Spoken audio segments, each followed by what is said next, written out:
गाजियाबाद आज़ाद समाज पार्टी और भीम आर्मी और चंद्रशेखर आज़ाद के निर्देशन पर एक प्रेस कॉन्फ्रेंस कर पूरे देश में किसान धरना आंदोलन कर रहे हैं, उनको समर्थन देने की बात कही गई, जिसके चलते आज़ाद समाज पार्टी की कोर कमेटी सदस्य सतपाल चौधरी और रविंद्र भाटी ने प्रेस कॉन्फ्रेंस कर सरकार को चेताया कि जब तक भीम आर्मी मैदान में है तब तक किसानों का बिल वापस कराकर ही रहेगी।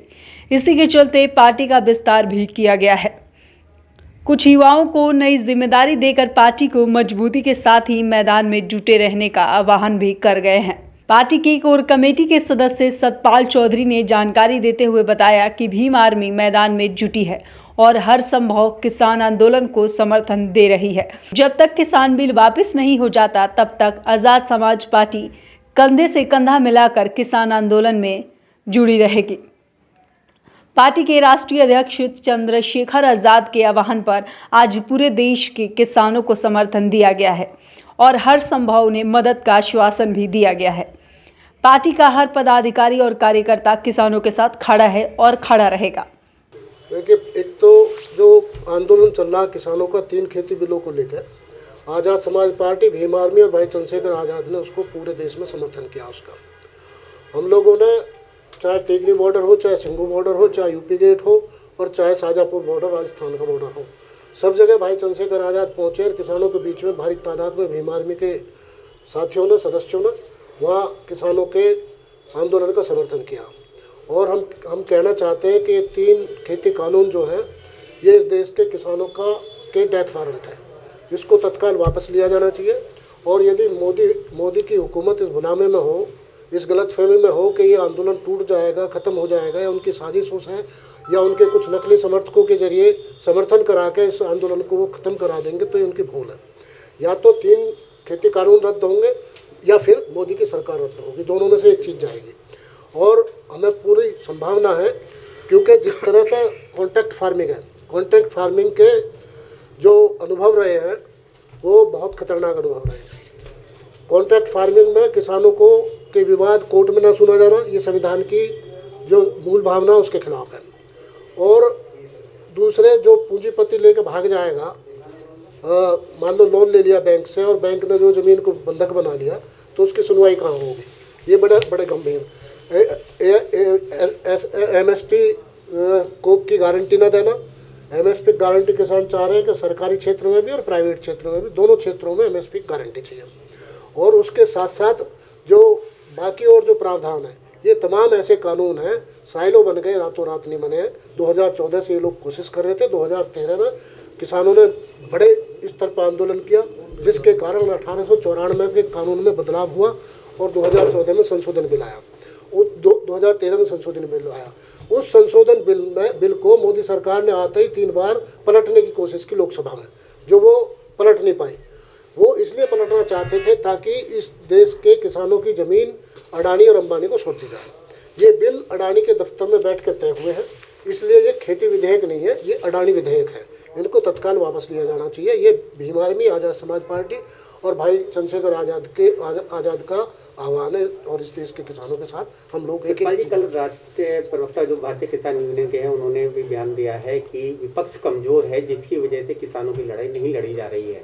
नहीं, विपक्ष तो सारा इकट्ठा होकर जो विरोध कर रहा है, और विपक्ष के आप तो जो एनडीए के घटक दल है, चाहे वो अकाली दल था, चाहे वो हनुमान बेनीवाल का RLP है, और चाहे वो चौधरी वीरेंद्र सिंह, इतने बड़े किसान नेता हैं, दीनबंधु से छोटू राम के देवते हैं, वो तमाम लोग जो बीजेपी के अंदर के लोग हैं, वो सारे विरोध कर रहे हैं। और अभी आप देखना, जितनी विद्रोह है भारतीय जनता पार्टी के भीतर, जो खेती किसानी के पर निर्भर लोग संसद में पहुंचे हैं, वो तमाम लोगों को अब किसान मजबूर कर देगा कि वो तमाम लोग पार्टी से, भाजपा से इस्तीफा दे के और अडानी अंबानी के इन बिलों का विरोध करेंगे, मोदी का और योगी का विरोध करेंगे। दूसरी तरफ कोर कमेटी के सदस्य रविंद्र भाटी ने भी जानकारी देते हुए बताया कि किसान आंदोलन कर रहे हैं, किसानों को समर्थन दिया गया है। साथ ही पार्टी का विस्तार करते हुए जनपद में कुछ अहम जिम्मेदारी भी सौंपी गई है, जिससे पार्टी का वजूद भी बढ़ सके। और आने वाले दिनों में ग्राम पंचायत चुनाव को लेकर पार्टी पूरी तरीके से तैयार है और इसे सेमीफाइनल की तरह ले रही है।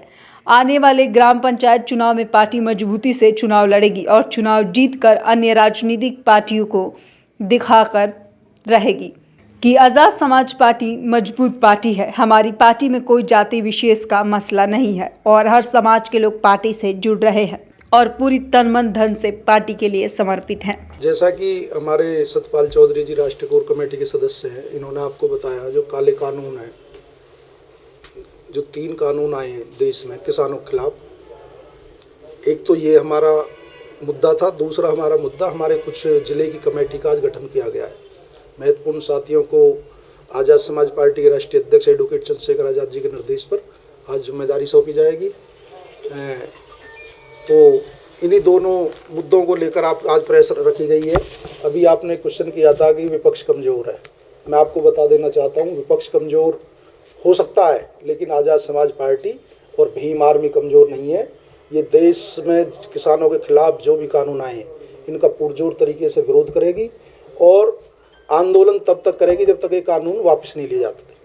आज देश में ऐसा माहौल बना हुआ है कि स्वामीनाथन जो आयोग बना था 2004 में बना था और उन्होंने 5 या 6 सिफारिश किसानों की जो आत्महत्याएं देश में हो रही हैं इसको रोकने के लिए और किसानों के फायदे के लिए अपने सुझाव दिए थे। इस अडानी अंबानी की सरकार ने आज तक उनकी एक भी सिफारिश को लागू नहीं किया है। दूसरे उल्टे 1955 से पहले कानून था कि आप जब देश आज़ाद हुआ था उसके बाद कालाबाजारी कर सकते हो, खाद्यान्नों का भंडार कर सकते हो, उन्हें अपने रेट पे बेच सकते हो। उसी कानून को लौटा के ये 2020 में लेकर आए हैं। ये देश को बदलने की बात करते हैं। आज कोई भी उद्योगपति कोल्ड अपने स्टोरों में किसी भी चाहे अनाज हो, गेहूँ हो, सब्जी हो, उसे स्टोर कर सकता है और जब वो मार्केट में उसकी कमी पड़ेगी तो उसे अपने रेटों पर बेच सकता है। यही अडानी अंबानी का कानून है। हम इसका पुरजोर विरोध करते हैं। दूसरे, आज आज़ाद समाज पार्टी के राष्ट्रीय अध्यक्ष एडवोकेट चंद्रशेखर आज़ाद जी के आदेश पर, निर्देश पर, क्योंकि जिला पंचायत चुनाव भी नज़दीक है, प्रधानी चुनाव भी नज़दीक है, संगठन को मजबूत करने के लिए हमारे बहुत मजबूत साथी हैं जिनको आज जिम्मेदारी दी जाएगी। अभी मौलाना इशरत जलाल जी आए थे, खड़े थे, आप इधर आ जाए, इधर आ जाए। तो आज हमारे ज़िले के हमारे साथ में बैठे हैं सतपाल चौधरी जी, ज़िले के भी हैं और पूरे देश में कोर कमेटी में काम कर रहे हैं और हमारी पार्टी के प्रवक्ता भी हैं। आप कपिल आज़ाद जी हैं, हमारे कानपुर के मंडल के प्रभारी हैं, संभाग के बॉबी जी हैं, हमारे वरिष्ठ नेता हैं आज़ाद समाज पार्टी के, हमारे जिलाध्यक्ष जी आनंद जी हैं और जिन हमारे जिला प्रभारी गौतम गाजियाबाद पे मौलाना इशरत जलाल जी की आज नियुक्ति मैं चाहूँगा जिलाध्यक्ष जी जो सतपाल जी से कि आज टोपी पहनाकर उनके नाम की घोषणा हुई है। मौलाना इशरत जलाल जी फरीदकोट से हैं, मुरादनगर के।